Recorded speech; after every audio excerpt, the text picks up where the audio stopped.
Hello, everyone. My name is Shane Kanto, and welcome to Scribe Talks. And this is a new interview series that we're doing with Scribe Magazine. I'm very lucky to have James Quinn here joining me for our interview today. Hi, Shane. How are you today? Doing fine. It's always nice to talk movies. So it's always a good day if you get a chance to do that. But I guess, James, before we jump in here and I start my questions, I guess if there's anything that you want to tell our audience about yourself, a little bit about some of the films that you've worked on and some like the projects that I don't know. And I guess the first good question is some of the projects on the horizon that you're looking forward to talking to audiences about. Sure, man. I've been an actor for a pretty long time. I started in the 90s originally, Mhm. and then I took a little time away. Long story short, came back about 11, 12 years ago, and been going really strong since. Found a really great market for myself on the independent market, Mhm. but I've bounced around in the Hollywood films. And so, I've been really fortunate to be a part of, quite a few Hollywood projects and television series, and also, to lead up and head up a ton of independent films that have gotten great distribution deals that we're really proud of. And commercial work, done a little bit of everything, man. Some print, not a ton. I do here and there, and occasionally we'll do some theater work as it comes up. I live in the Pennsylvania area, Okay. so I do a lot of traveling up and down the East Coast, and occasionally I hit the West Coast. So it's a go and get it kind of game for the actor. You go where the work is. But yeah, I have some projects on the horizon. I have Sandman, our boxing film, the feature versions coming out. We had an award-winning short film, travel the circuit the last few years. There's a film called The Paranauts. It's a paranormal thriller, and that's Mhm. that's going to be coming out here within a year. We're hoping by Halloween, but it could take a little while longer. Distribution and post production can take a while sometimes, but we're really excited about it. It's almost along the lines of like the TV show Supernatural. There's little Okay. hints of things like that. That's a fun project. We got a lot of different things taking place. There's a mini series we're going to be doing called The Consumer, which is kind of old school 1940s film noir meets the year 2022. We had a short film did well on that, so now we have a series getting ready to take flight here late spring, and that's kind of fun because that kind of meshes like the black and white style and the old Mhm. type of dialect with modern technology. And we're kind of meshing everything up and just what would that be like today in 2022.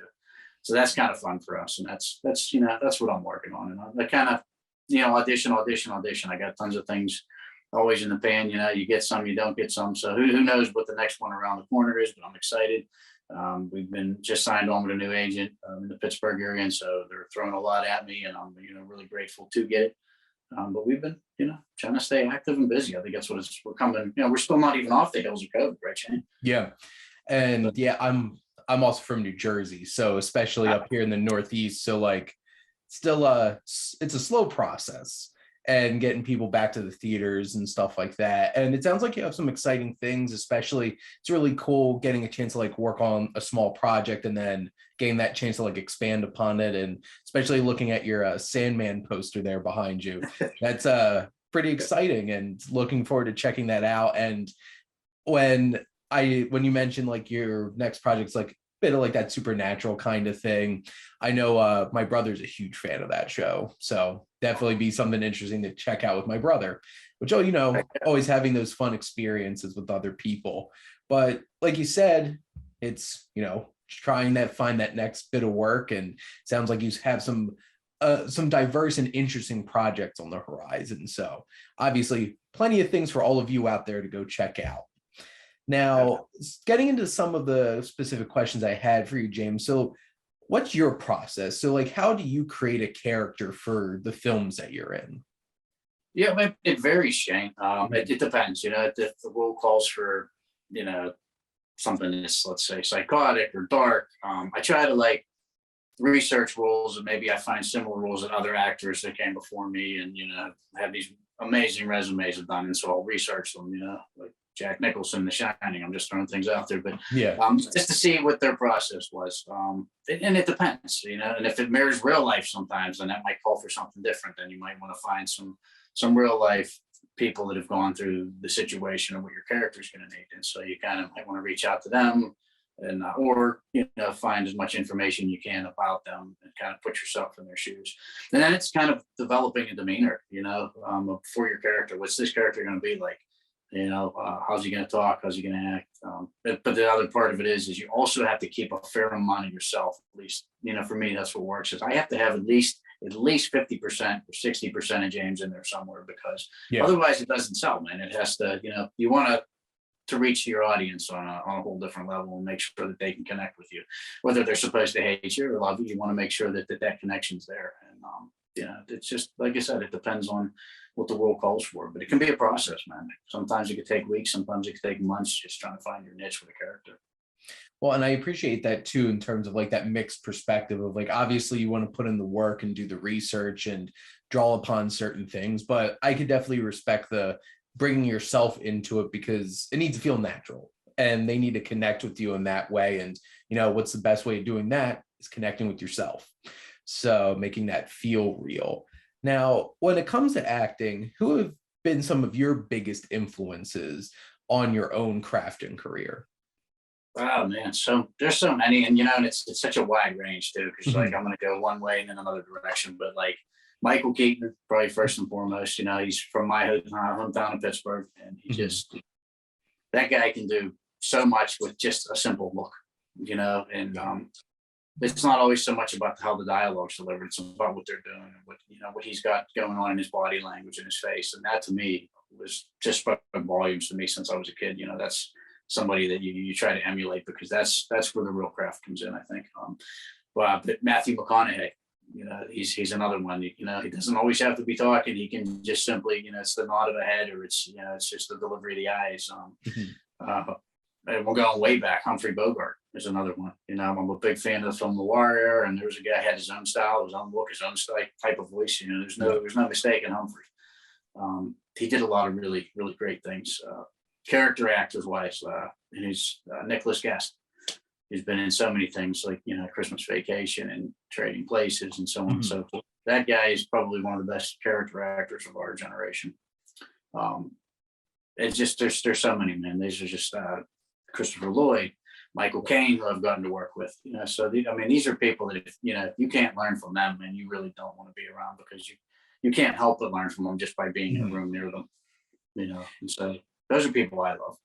And I appreciate the Michael Keaton, because also he's definitely coming into a whole new resurgence in his career too, and getting to see a whole lot of him in a lot of things again.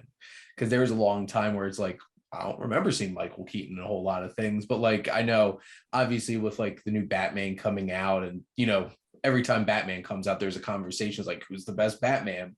And, him, like that darker, more silent Batman. And then, he could get a little nuts. And it just like, Jenny, where do you stand on that? Not to interrupt you. Who is your favorite Batman? Do you want to say? That's and it's interesting because like, probably the first one that I grew up watching was definitely Michael Keaton as Batman, because I watched the 89 Batman and Batman Returns a lot growing up as a kid. And I also I watch Batman Forever and Batman and Robin too. They're a little sillier. But I think Michael Keaton's always going to have a special place in my heart, because like I love him as an actor too, because he could do basically anything, whether it's, popping up in something like The Other Guys, where he's just like the captain who has to work two jobs at like, he works at Bed Bath & Beyond and makes a bunch of TLC references and stuff like that. Or, he just won SAG Award for Dope Sick. And that miniseries, that was hard to watch.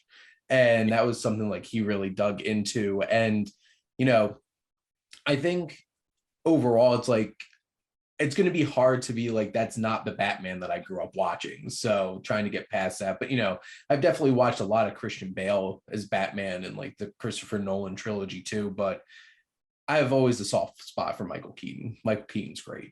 And obviously like great actor to be drawing upon too. And you mentioned a couple other great actors there too. And I appreciate you mentioning it's like being a chance to work with some of them and, learning from them. And that was another one of my questions specifically was, who are some of the favorite actors you've been able to work with over the years?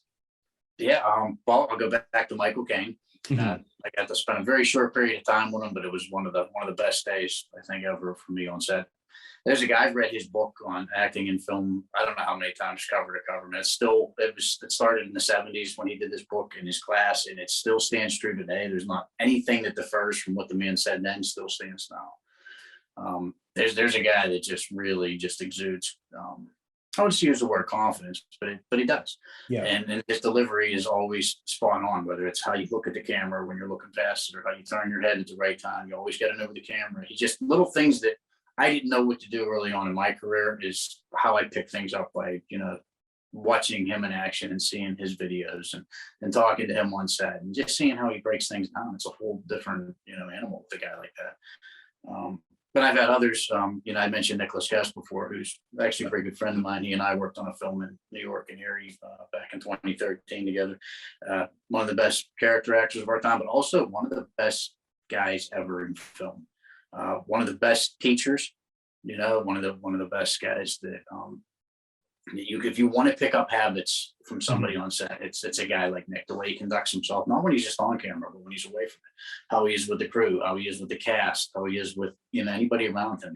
He's no different with me or you or the guy down the street walking his dog. He is 100% genuine with everybody, man. And that to me was probably a turning point in my career, working with somebody like that day in and day out and seeing how they interacted with people and did things. And it kind of made me refocus and, look at how I should be looking at things on set. And but for that, I'll be forever grateful, man. And it's really put me in an uphill spiral sense.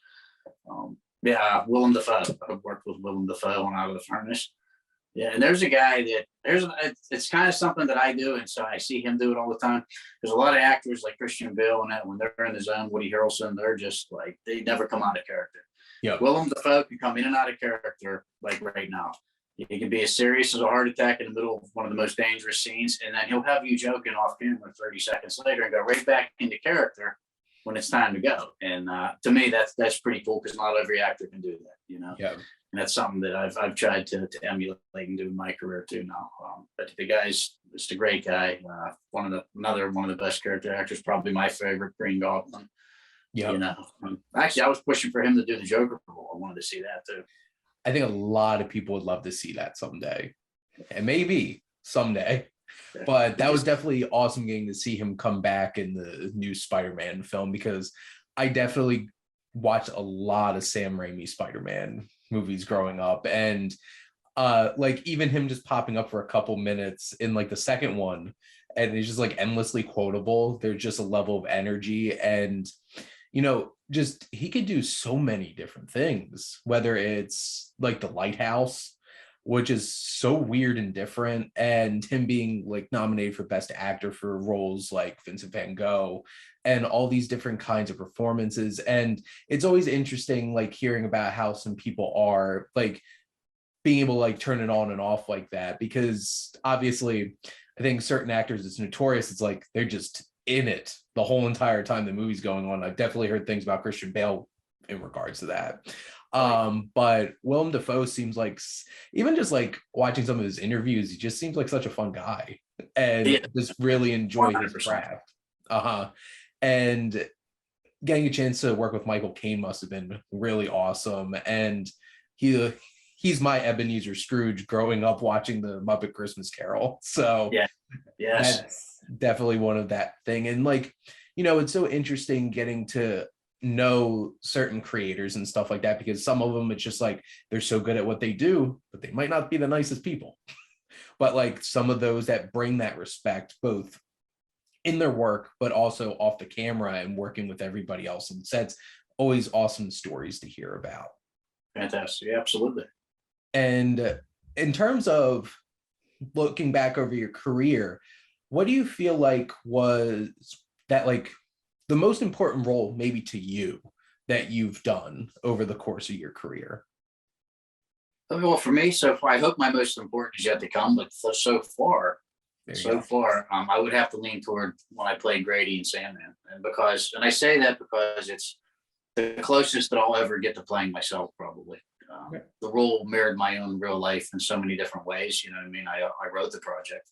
And so it was something that was actually taking place in my real life, just a few years earlier. And so to get to relive a lot of that in a cinematic way, and to, you know what I mean, that was something that was pretty surreal, to bring it back to life.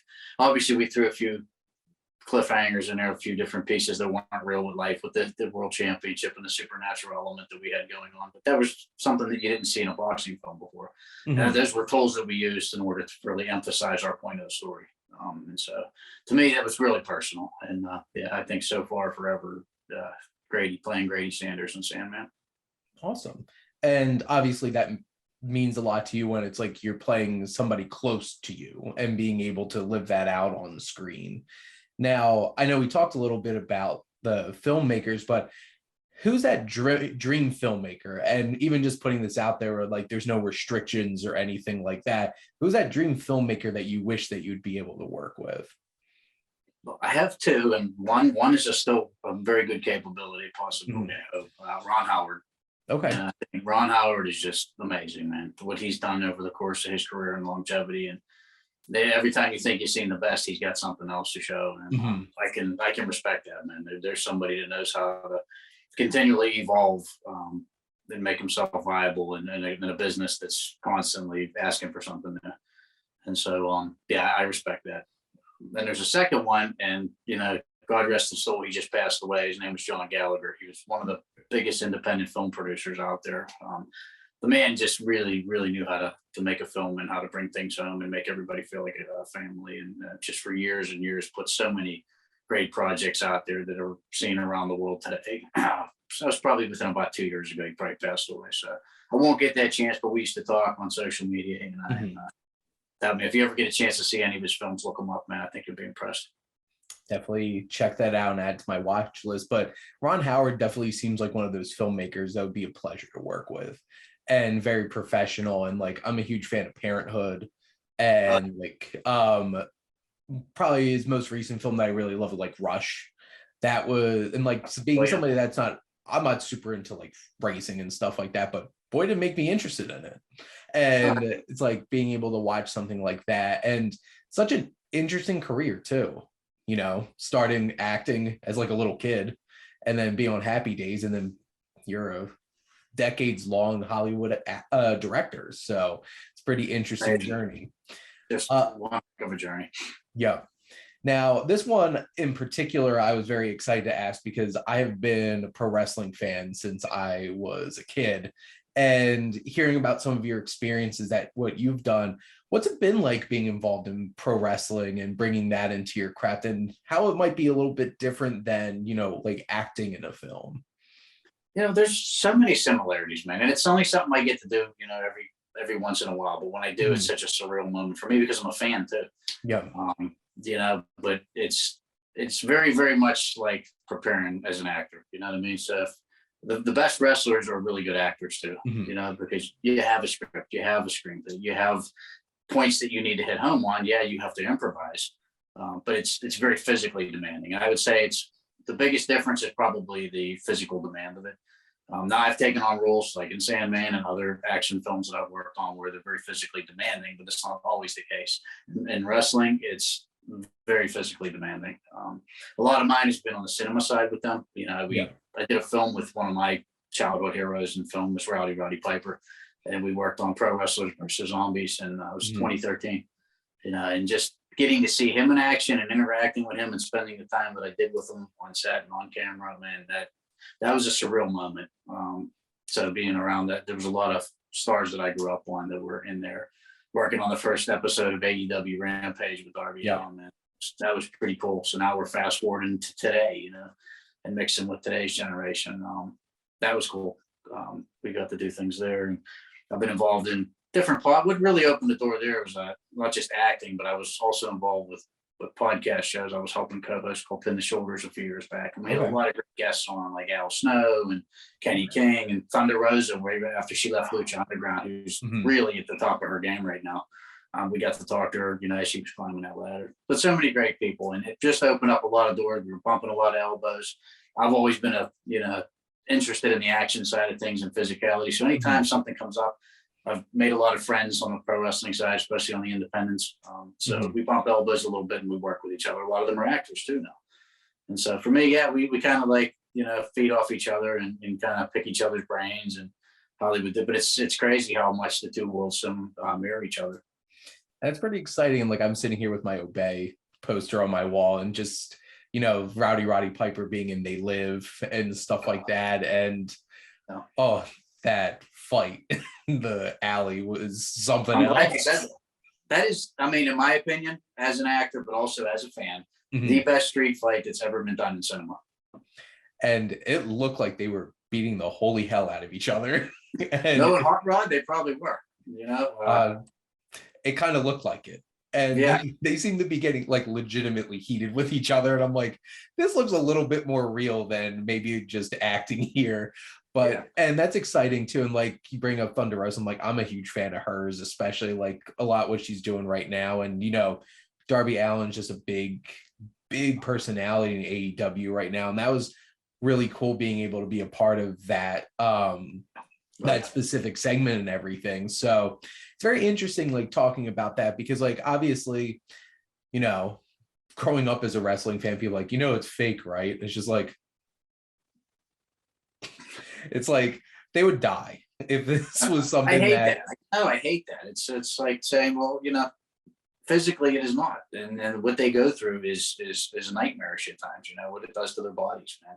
I can say that as an actor too. So yeah, there's nothing fake about that. Nothing.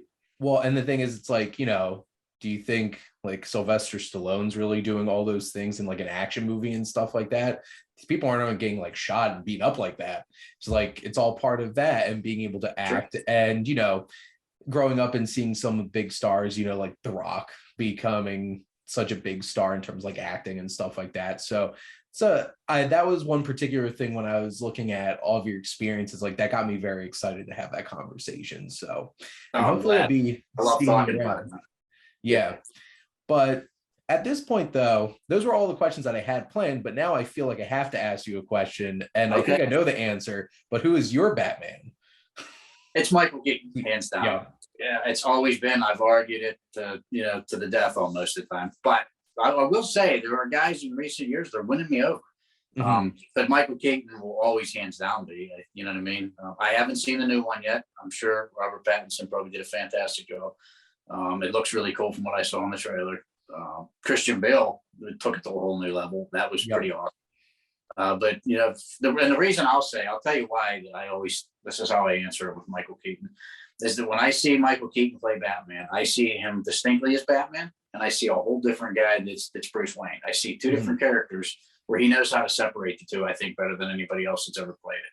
So I see Bruce Wayne and I see Batman in the way that they were probably both intended to be played. Yeah. My own personal opinion, but I think he separates them better than most. There you go. You heard it here. We have two Michael Keaton fans on this interview here. But James, thank you so much for your time. And this was a great chance of getting to talk to you about your craft. And obviously, hopefully people, you go check out Sandman when that's available to everybody out there, and keep an eye out for James and all of his work coming up. But thank you so much again for coming on. Shane, it was my pleasure. Thank you for having me, man. Absolutely. And thank all of you for tuning in and checking out Scribe Talks. And, you know, go over to Scribe Magazine's YouTube channel, like and subscribe, and hopefully come back for some more interviews and all other wonderful content we're doing over there on Scribe Magazine.